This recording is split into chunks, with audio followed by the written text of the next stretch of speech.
Rydan Gwyn Lewis, llongyfarchiadau mowr ar ennill y fedal y ddrama. Diolch yn fawr. Sut deimlad yw i?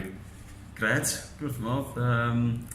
Jyst y falch bod wedi cael gyfle ennill y fama yng Nghaerdydd yn y bai, lly. Gan bod fi'n mynd byw yn rhy bell ffwrdd, oedd lle braf iawn i fod yn ennill. Ac ai dyma'r tro cynta i chi gystadlu am y fedal? Na, mi nes i drio llynydd. Efo drama chdi bach byrwach na nes i lenni, lly. Ges i sôn ar ei da llynydd ar hwnna, lly. A nath hynna wedyn ni fi fod eisiau sgwennu mwy a trio sgwennu rhaid chdi bach mwy uchelgeisiol tro yma. So eisiau ati sydd rhyw ar ôl Steddfod llynydd a jyst bwriadu car ymlaen. A soniwch chi ni am y ddrama? Bydd yw, prif neges y ddrama a bydd yw'r narratif yn ddi? Mae'r drama yn digwydd yn y flwyddyn 2051. Wedi lleoli yn Hafarn y Grange yn Grangetown. Criw o bobl ifanc ydyn nhw ac erbyn hynny be o'n i'n trio dychmygu oedd sut fysa rhywun yn teimlo yn y flwyddyn yna. Sut y pobl ifanc yn teimlo erbyn hynny, lle o weld Cymru a Caerdydd ella erbyn hynny yn cael ei dynnu oddi wrthyn nhw a bod pethau yn mynd lawr all, lle. So trio dychmygu o'n i sut fysa nhw'n teimlo ac pa mor bell fysa nhw'n fodlon fynd i trio dal ymlaen i rhywbeth o'i Cymreigdod nhw. Felly mae'r cymeriadau wedyn yn mynd ati i greu ymysodiad terfysgol Mae Caerdydd. A dydy hwnna ddim gweith yn mynd fel fod nhw'n obeithio, ac mae hynna oherwydd y ffaith bod nhw'n ffrio gymaint o'i gilydd, lle. A yr celwyddau a'r cyfrinachau sy'n ar rhwngthyn nhw fel cymeriadau. Felly, dwi'n meddwl bod ni'n trio wneud oedd dangos ella bod angen ni stopio ffrio efo'n gilydd gymaint fel Cymru, lla jyst trio canolbwyntio mwy ar y bygeithiadau mwy sy'n o'n gwmpas ni. Dwi'n sylwi bod y ddrama wedi cael ei leoli yng Nghymru'r dyfodol. Oes na tipyn o ddylanwad Islwyn Ffowc Ellis arni?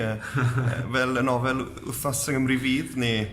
Ella, mae'n ddifir o hyd edrych ymlaen i'r dyfodol a trio rhagweld pa mor bell mae pethau mynd i fynd. Mae yna dipyn o bwyslais ar technoleg hefyd yn y drama, a mae yna chwarae rhan bwysig nes at diwedd y drama, lle. A pa mor bell mae technoleg erbyn hynny yn rheoli'n bywydau ni. Dwi'n meddwl gwylio'r rhaglenni fatha Black Mirror, so pethau fel ei gyd yn eich di sylwi allan y dyfodol cymharol agos, rili, pa mor bell mae technoleg yn mynd i fynd a rheoli'n bywydau ni. Ac wrth gwrs, i chi'n byw yn Gaerdydd erbyn hyn, a mae yna sawl, mae yna ddwy o Gaerdydd wedi ennill prif obrau eraill yn y Steddfod Genedlaethol. Be sy'n y dŵr yng Nghaerdydd? Dwi'n siŵr, mae'n rhywbeth.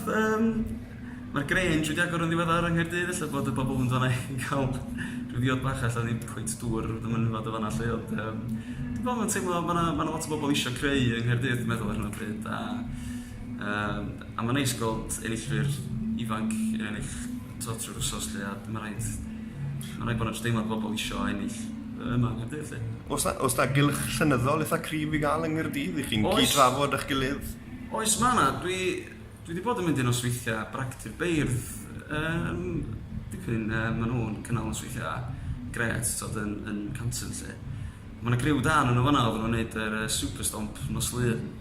Dwi'n sy'n gret gweld nhw gyd wrthi a mae yna dalent mawr, dwi'n meddwl. Dwi'n meddwl bod o'n wych o beth bod bob yn dod at ei gilydd mor aml i greu nosweithiau fel yng Nghaerdydd a mae'n dangos bod yna lot o bobl wrth i bod ac yn ymdiddori yn y math yna beth. Ydy'r cylch hwnnw wedyn wedi dylanwadu arnoch chi fel dramodydd?